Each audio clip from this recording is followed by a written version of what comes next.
of knowledge, facts, truth is becoming more and more problematic in today's times.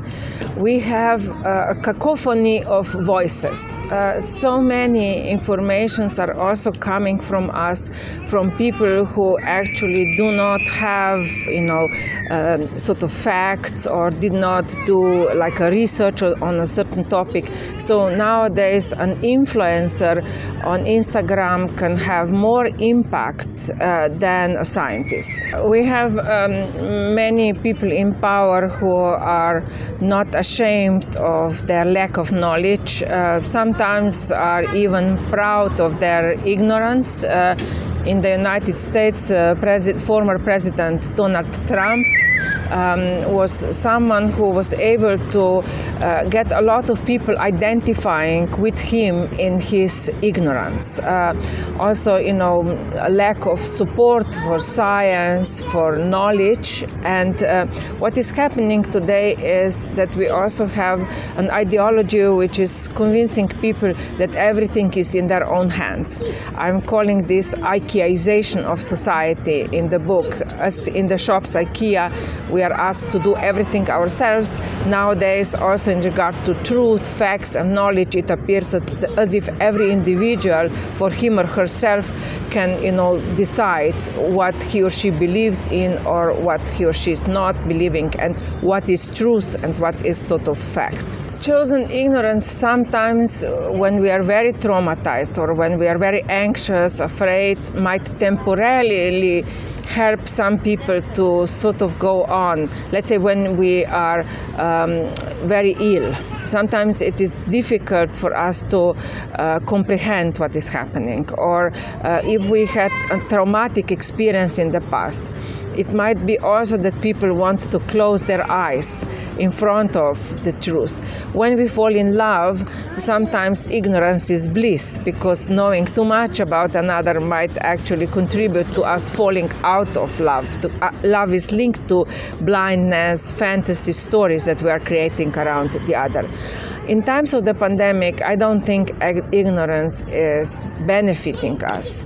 Unfortunately, I think that precisely because of an increase of ignorance and also such an increase, sort of like distrust that we have today, we are, managing pandemics in a much worse way than we could in our fairly, let's say, advanced society.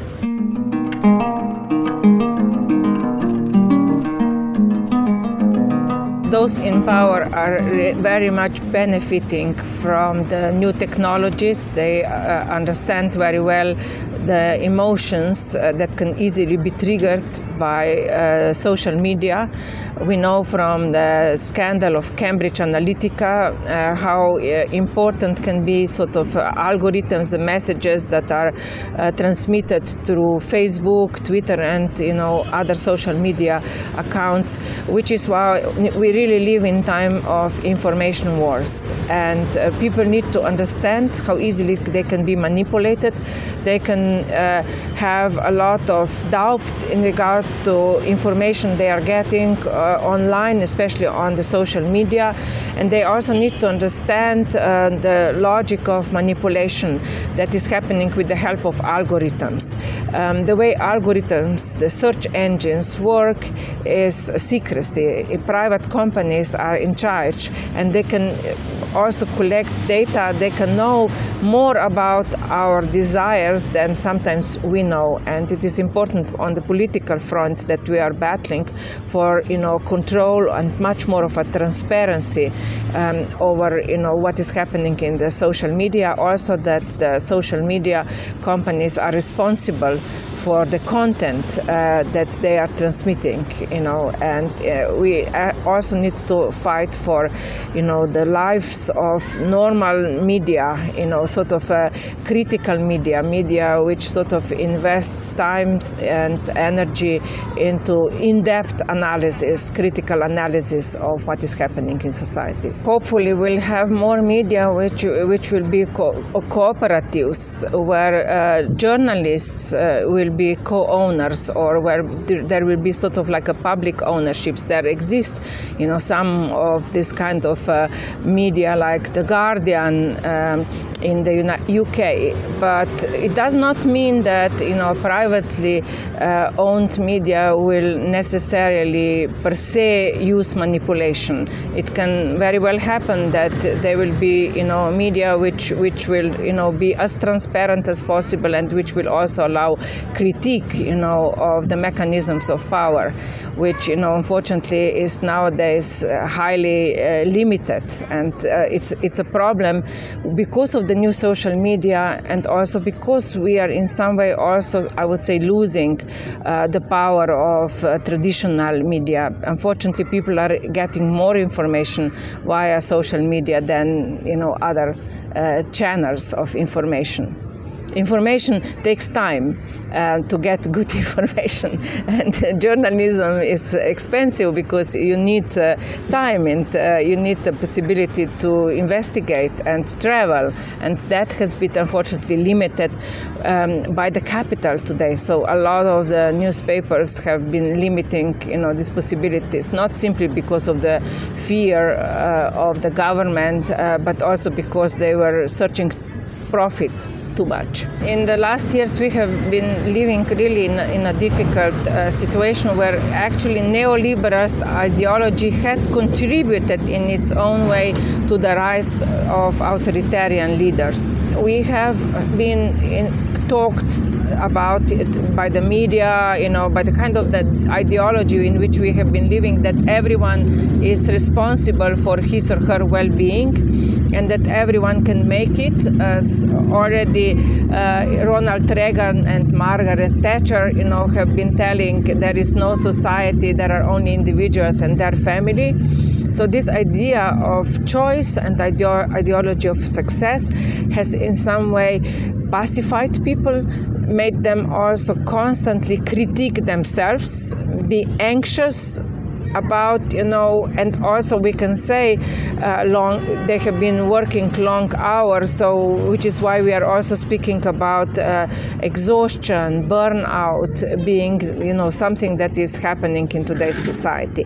And paradoxically, this self-critique, anxiety that we are experiencing is opening the door to the populist leaders, because we are actually more engaged with sort of our choices and less about what should be society's choices, in which direction we should go as society, and not simply whether we are successful as individuals.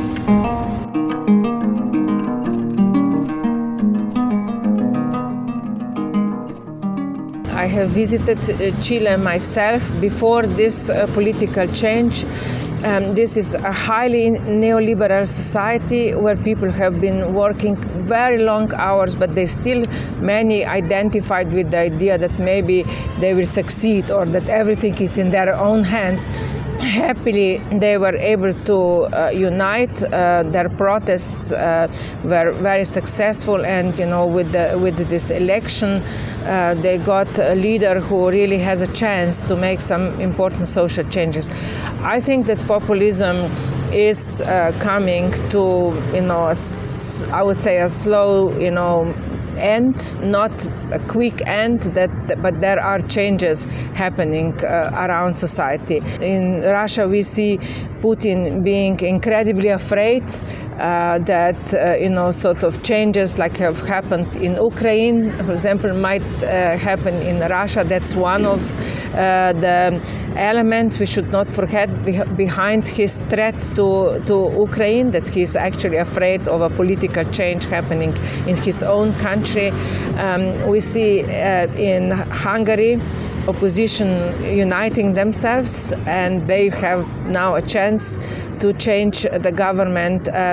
Many people are really, disappointed with political leaders, authoritarian political leaders, and I think that there, kind of the change is coming in many places. Yes, I think so, because we are facing climate change. We are facing such problems in the future, maybe another pandemic. And we have to figure out, a new way of organization of society, unless we are going down the path of actual, extinction. Climate change, I think, will be one of the most important issues that will probably contribute to social changes if we are optimistic. I don't want to be too pessimistic because spring is coming and maybe a political spring also.